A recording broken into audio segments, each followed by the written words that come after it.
Welcome back. To those who have just joined, we are helping Anonymous here, who is in her mid-20s.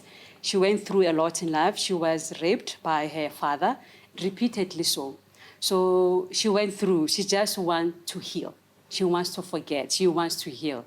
And before the break, Coach Sibonalo was saying that forgetting is not healing. I just love that. Please help people out there. Help Anonymous, please. Yes, so now looking at how our brains are structured, we have got the conscious mind and the subconscious mind. And the study around human behavior has actually revealed that what affects much of human behavior is that which is outside of consciousness. Coming back to my point of saying, forgetting is not synonymous with healing. It may be outside of your consciousness, but still affects what you do on a daily basis as a person, you know. And now, the third part is that the deeper it sinks into the subconscious, you will come to a point whereby there is this part of you that was not healed, that is expressing itself through you, and you are not even aware of that. Hence, it becomes so easy for people to normalize abnormalities. You understand? I like that. Why are you doing that? No, it's just because I'm like that, yes. Because they don't know. Exactly. Could it be they don't know that they went through trauma that needs healing? Yes. Then they take that thing as if that's their personality. You understand? No, it's because I'm like that. That's who I am. Lord have mercy. But when you understand, when you have got insight on these matters, you get to see that no, there is something that needs to be dealt with here. Something is expressing itself through this person, and yet this individual is not even aware. And the danger with trauma is that trauma has got a tendency of just resurfacing when you least expect it to. So this is one of the things that I needed to bring to the awareness of our audience, that it is not only the mind that remembers, but even the body does remember. Really? That is what this psychiatrist Van de Kock revealed in his book entitled "The Body Keeps the Scores." Okay. Think of it this way. You are gonna be busy during the day right now, right? You are busy doing this and that. For you to fall asleep at night, you do not necessarily need to think about what you are doing during the day. But somehow you find that the tiredness of the day, it comes back. You are not thinking about what was happening during the day, but there's a manner in which this tiredness, it just comes back. After you have finished whatever you are doing and you are sitting and relaxing, you just find that the tiredness is back and then you fall asleep. So now, trauma is more about how I reacted to what was happening more than what was happening itself. Okay. And that includes your central nervous system, your physiology, your hormones and all of that. All of them, they are involved in a traumatic response.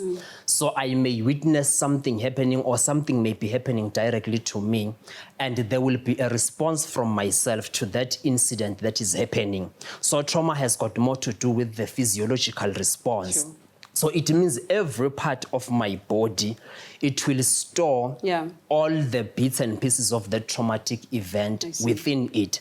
So the reason why you may find yourself expressing a certain damaged or wounded part of yourself without even being aware that it is related to something that happened in your past, is because this thing is there in your physiology. In your body, it is kept by your body. Your body also has a way of keeping the score.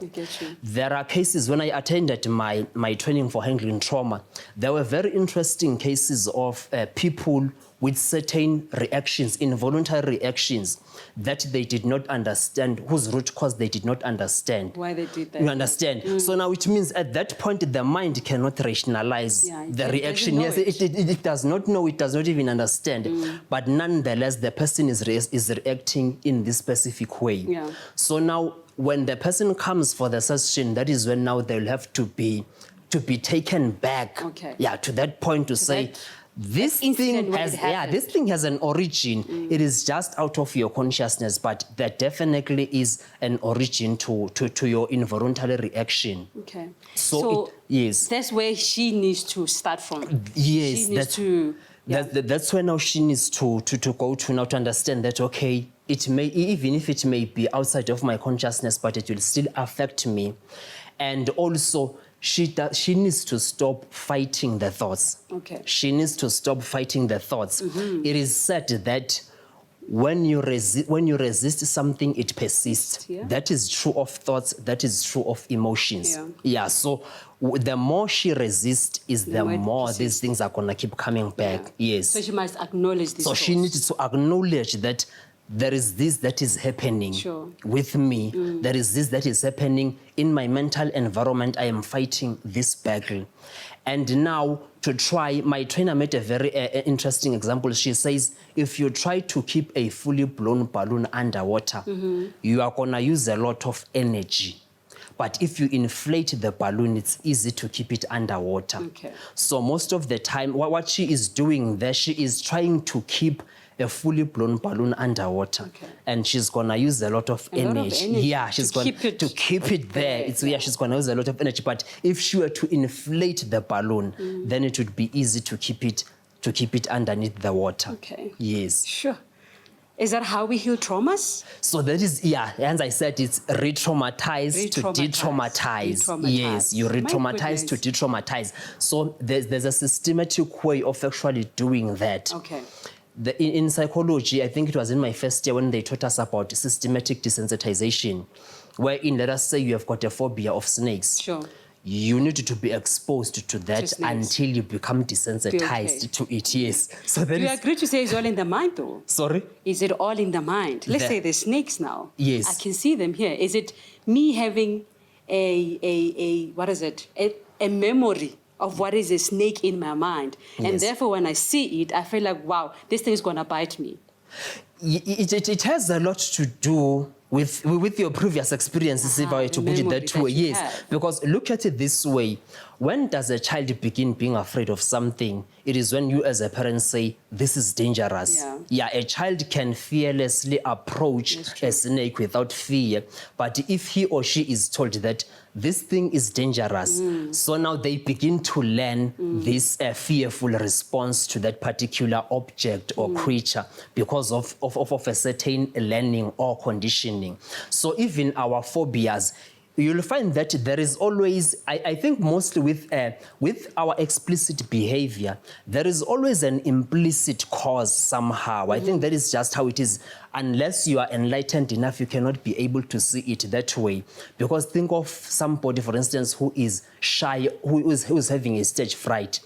If you analyze that, you'll realize that there is an unconscious fear of doing something wrong, of not doing it right. And as a result, it is resulting into what? Into this stage fright. So there is always something underneath, subliminally, that is not very obvious, but it's actually affecting that. Let's continue more after the break, yeah? All right. Hey, what have you stored in your mind? What have you stored in your mind? Let's talk more about it with Kosi Bonelo after the break.